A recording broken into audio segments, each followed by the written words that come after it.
Hello, everyone. Today we are going to be looking at a situation in the city of San Francisco regarding yet again another ghost gun ban.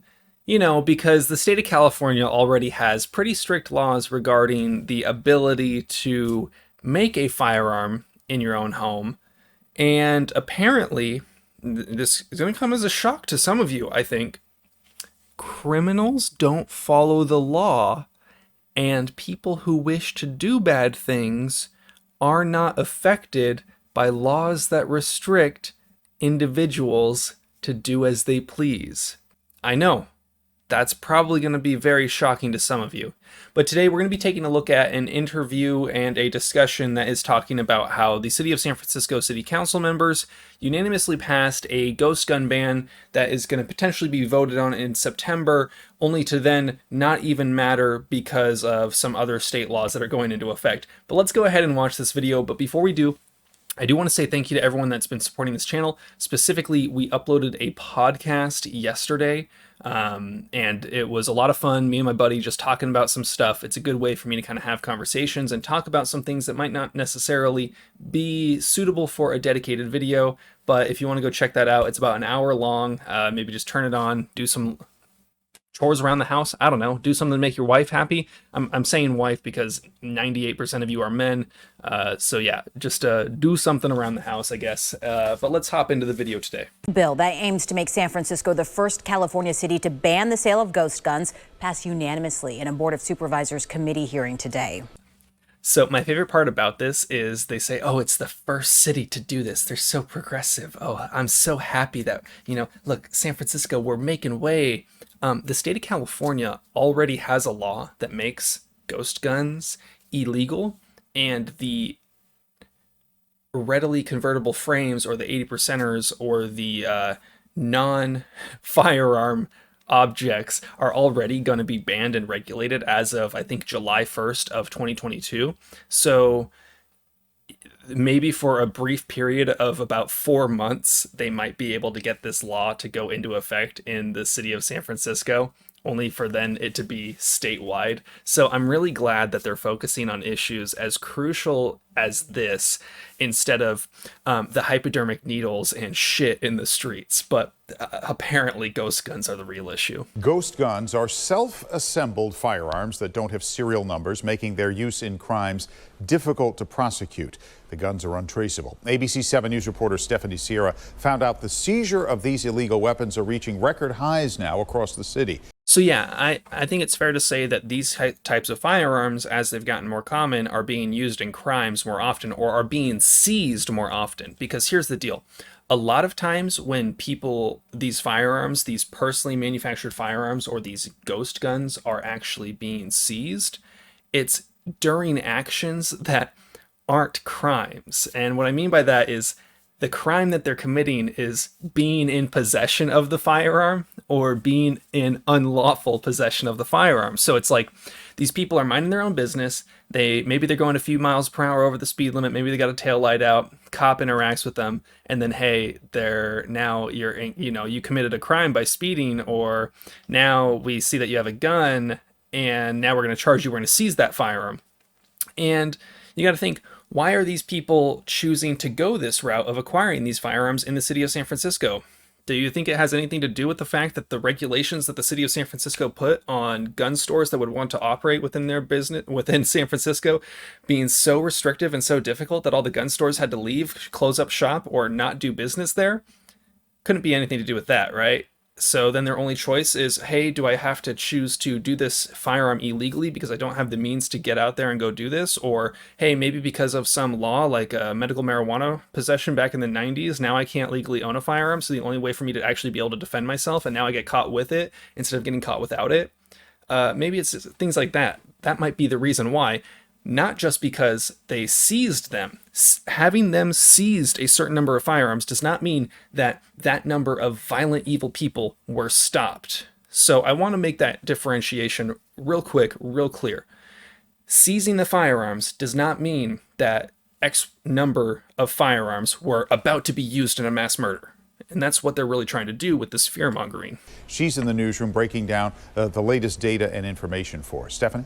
Well, Dan, ghost gun seizures, as you pointed out, in San Francisco have more than doubled just in the past year.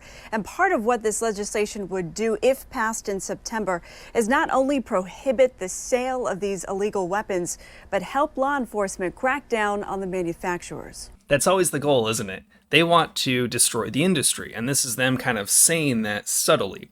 They want to be able to sue manufacturers for selling a product when it's not really illegal to sell.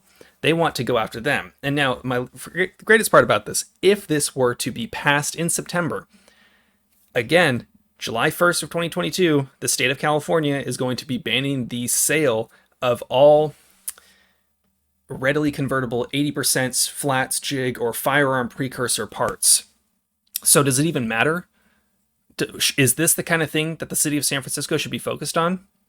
Or maybe they should be focused on things like, I don't know, just blatant robberies, where apparently if you steal less than $950 worth of stuff, it's only a misdemeanor.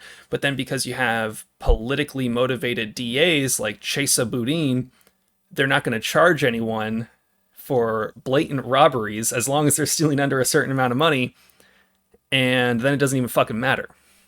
So maybe if we actually put criminals and violent people in jail, didn't let them out for dumb reasons, and then actually were tough on real criminals who are creating real victims, we wouldn't have to be in a situation where they're seizing these illegal firearms.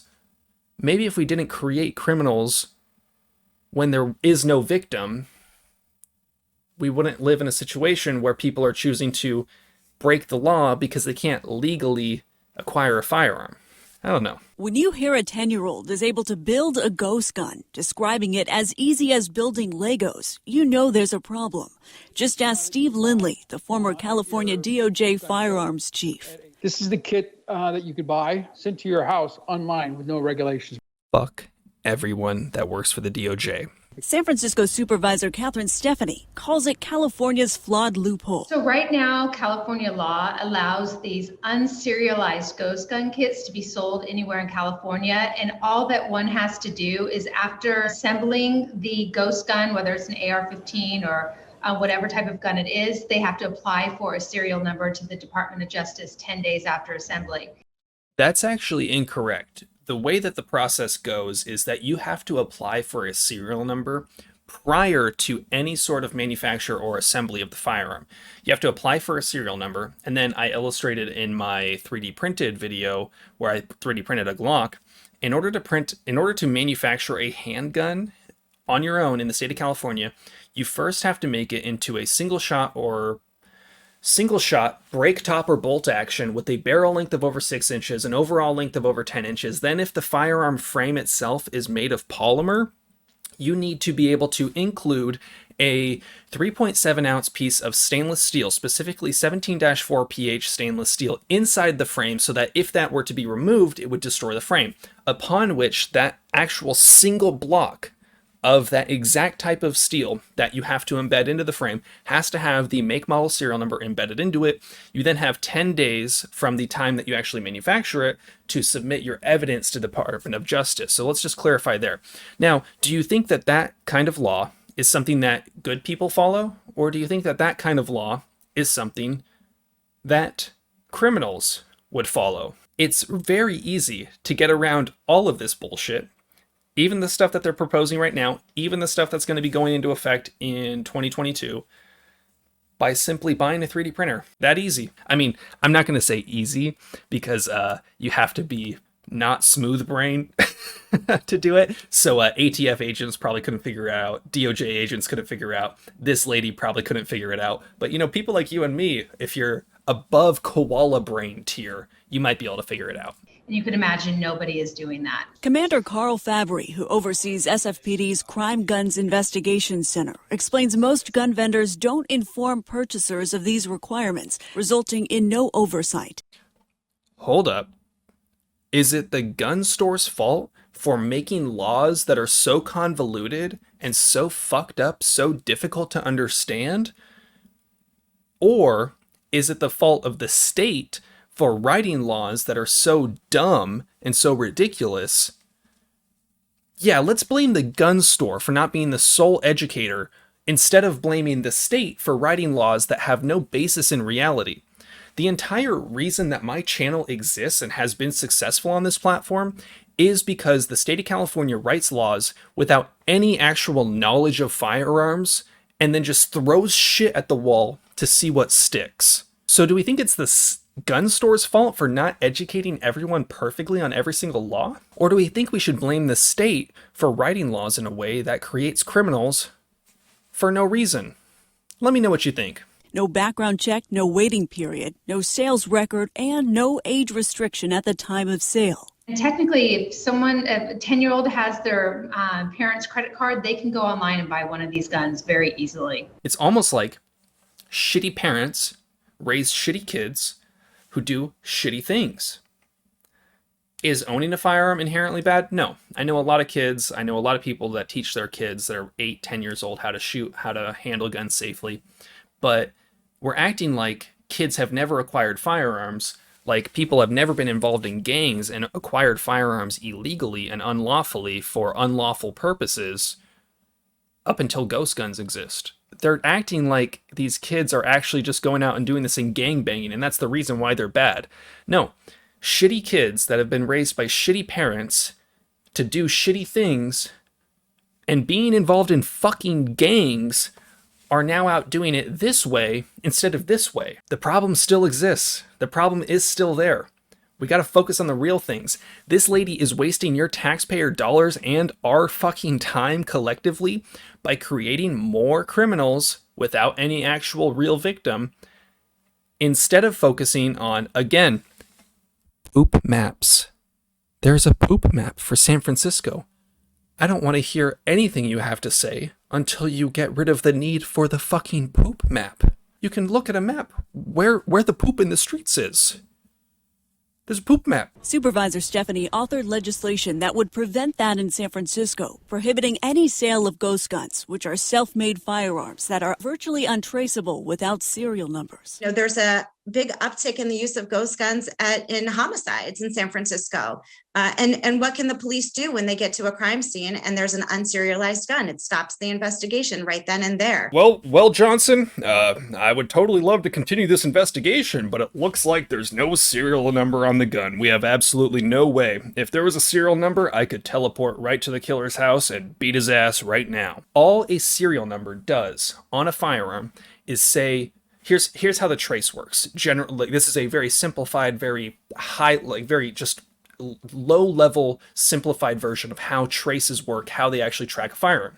That gun right back there, my Aero Precision M4E1 lower receiver. It was manufactured by Aero Precision. So they find a gun, they say, hey, look, this was manufactured by Aero Precision. It's got this serial number on it. They call up Aero, say, hey, serial number XYZ, where did that go after you guys sold it?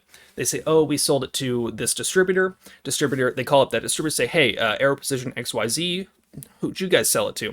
They say, oh, we sold it to Johnson's FFL. So they call Johnson, say, hey, I need you to look through your logbooks. Tell me what you did with firearm Aero Precision XYZ. They can then figure out who they actually sold it to. Now, if you live in a state, like many states, where private sales are legal, it could then go through someone else. And then, let's say, for example, you maybe then decide to sell it to someone else through private party transaction or through another FFL. It's now lost. All they can really trace it back to is that specific person who actually initially sold it to. Now, if that person reports it as lost or stolen, good luck. You've already lost. If that person was doing it as a straw purchase and then it's lost or stolen, it's now lost. Now, there's been reports from well-established gangs. What they do is they have someone whose only job is to buy a fuck ton of guns. And then someday their house gets broken into and a lot of their shit gets stolen, including all those guns. That's their only fucking job. Sometimes, I'm sure there have been some instances where they recover a firearm, determine who the owner is, that gives them a lead. They look at it like, oh, hey, look at that person on the camera. It is that person, and this is their gun, or should be their gun. So yeah, it can. However, it's not as if criminals haven't just completely removed the serial numbers from firearms before. It's not like they haven't just been using stolen firearms before. So to act like having a marking on the gun makes it so that the cops can just use their fucking superpower psychic vision, just go, it was actually Chad Johnson. He lives over here on 1st Street, and then teleport to the killer's house. It's not how it fucking works. SFPD told the ABC7i team ghost guns are flourishing in San Francisco. This year, we're more than double. This graph illustrating the seizure of ghost guns, or as the police calls them, privately manufactured firearms, more than doubled in 2020 to 164. So again, that number is how many firearms were seized. Does that mean that those firearms were all being used in the commission of a crime? Or was it just the crime that they committed was possession of a firearm or unlawful carrying of a firearm? Because in the state of California, specifically in San Francisco, it's almost impossible, or no, it is impossible for you to get a concealed carry weapons permit. Now, many people choose to get caught with it instead of getting caught without it, meaning that do you choose to live your life with a firearm illegally and have the means to protect yourself when someone tries to attack you or hurt you, like we've seen a lot going on, especially in the Asian communities in San Francisco?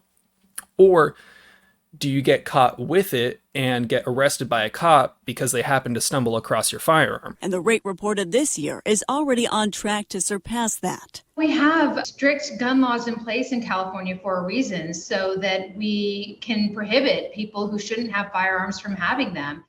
And those gun laws don't work. Yet the answer is to still focus on the gun laws. Again, you have a fucking poop map.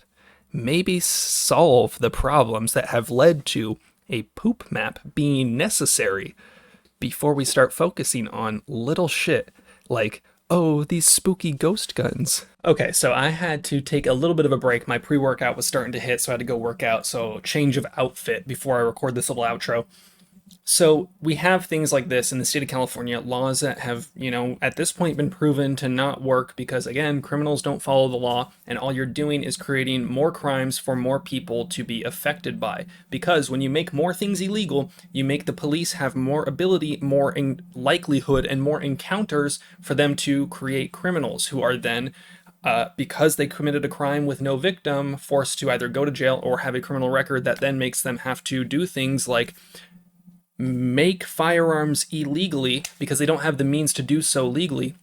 So who do these laws actually hurt? Well, it's good, well-meaning people that don't want to actually do anything bad, that are then forced to acquire firearms through illegal means. And I do a lot of air quotes because obviously I think that people should be able to do this in the comfort of their own home. But I also think that people that are committing real crimes and being actually violent should probably be punished for those crimes and not let out, which in the state of California is just apparently too hard of a concept to grasp. They're trying to simultaneously let criminals, let actually violent, dangerous people or real thieves out of jail, and then also say, hey, there's this big problem with crime and violence.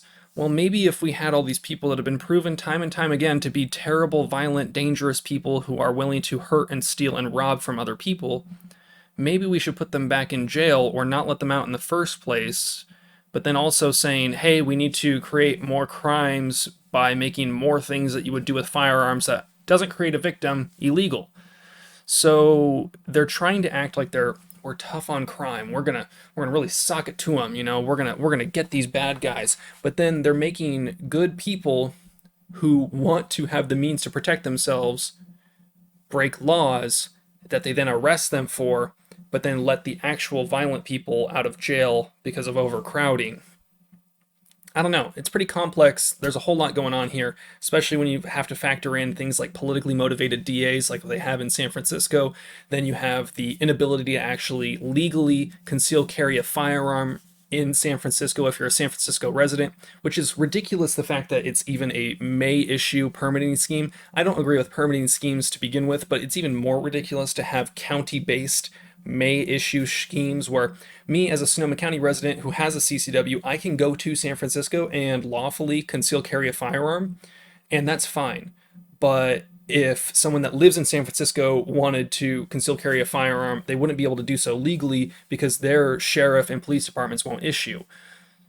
So these politicians are just, again, proving that they don't actually give a shit about good people. All they care about is getting reelected and political grandstanding. These laws don't help anybody, and they're just going to hurt more people and create more victims.